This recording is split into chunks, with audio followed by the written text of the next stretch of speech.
Je vais vous raconter une histoire que j'ai personnellement vécue. En 2004, j'ai rencontré quelqu'un dans un livre, le journal Amina. Je vous avais déjà raconté à peu près.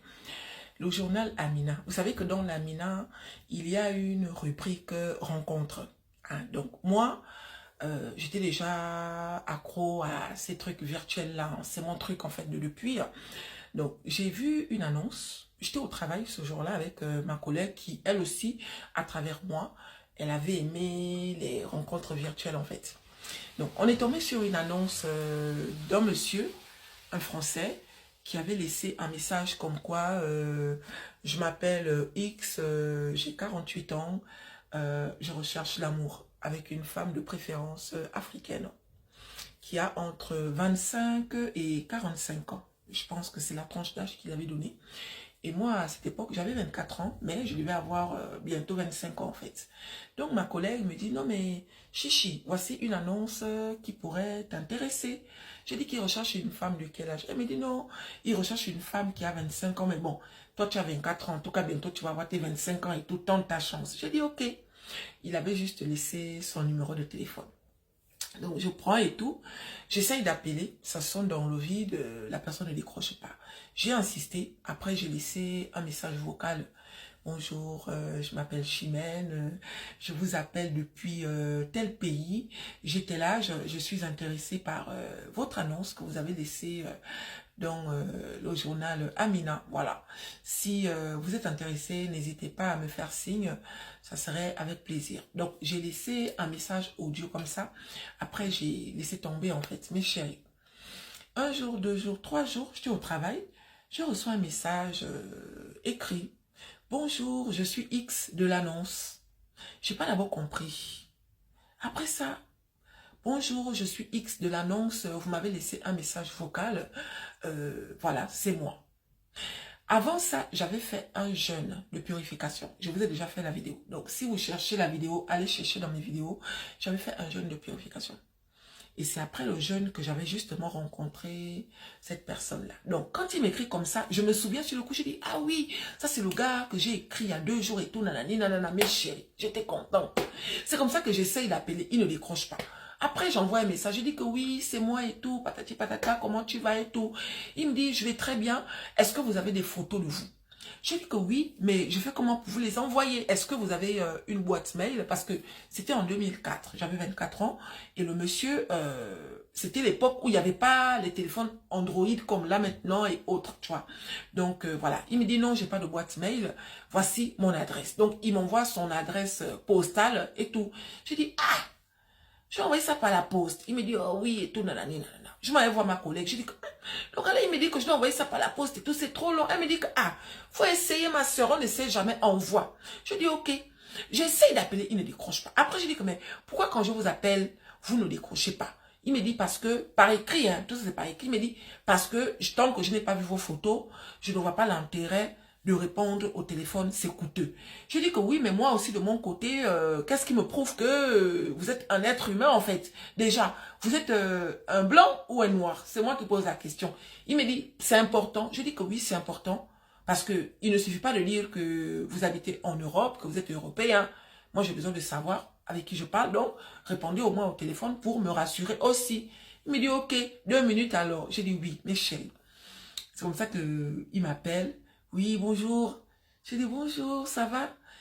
Oui, ça va. Ça y est, c'est bon, t'es rassuré?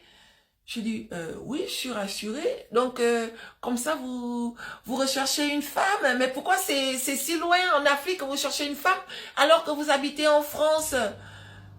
Il a raccroché. Après, j'ai dit, pourquoi vous m'avez raccroché au nez? Il dit, parce que je vous ai dit que c'est coûteux. Maintenant, je vous ai donné mon adresse. J'attends vos photos avec impatience. Je trouve ça bizarre. Je dis que mais le gars là me prend un pour qui? Mais bon, après je me dis que bon. Le lendemain, il m'a envoyé un petit message. Coucou, salut, j'espère que tu vas bien. C'est bon, tu as envoyé les photos? Et là, j'ai compris qu'il était peut-être sérieux. Mais chérie, je suis partie dans un studio photo. J'ai fait les jolies photos et tout. Nanani, nanana, je suis partie à la poste et tout. Nanana, j'ai aussi mis, j'avais mis quoi?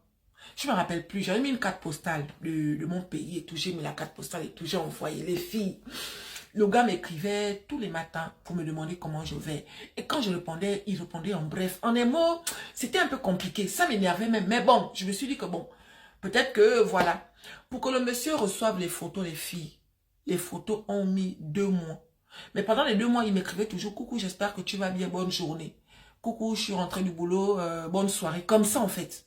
Et c'est moi qui envoyais les longs messages, genre, il ne répondait pas. Il m'énervait, les filles. Un jour, 2 mois plus tard, je reçois un coup de fil de lui. Donc, je décroche. Il me dit, salut, ça va? Je dis, oui, ça va. Il dit, j'ai reçu tes photos ce matin. Je dis, c'est vrai? Il me dit, oui. Oh, t'es jolie. Je dis, c'est vrai, les filles. Je dis, c'est vrai. Il me dit, oui, t'es jolie. Oh, non, mais j'ai limite peur, en fait. Je dis, comment ça? Il me dit, mais t'es trop belle pour moi, mes chéries. Je dis, c'est vrai. Il me dit, oui, t'es magnifique. En fait, je t'imaginais pas comme ça. C'est vrai que à travers ta voix, voilà, je te cache pas. Mais sincèrement, je t'imaginais pas comme ça. Elle date de quand ces photos? Je dis que ben, elle date de, voilà, du moment où je te les ai envoyées et tout. Il me dit, waouh, t'es très belle. Je ne reviens pas en fait, les filles. Et c'est comme ça que notre histoire avait commencé maintenant. Il m'appelait maintenant tous les jours. Il m'appelait tous les jours. J'ai raconté ma vie, là où je travaille, combien je suis payée. Il me posait des questions importantes là, les filles. Combien tu es payé, tu fais comment pour vivre. Quand je lui donnais le salaire de chômage, il m'avait dit, mais c'est pas possible. Mais pourquoi on te paye? Mais attends, tu fais comment pour vivre? Je dis non, par rapport à l'argent d'ici, c'est suffisant, tout ça. Il me dit, mais c'est trop peu. Dieu a fait grâce, mes chéris. Le monsieur là, comme la blague, en espace de 2 mois, il a commencé à m'envoyer l'argent chaque fin du mois.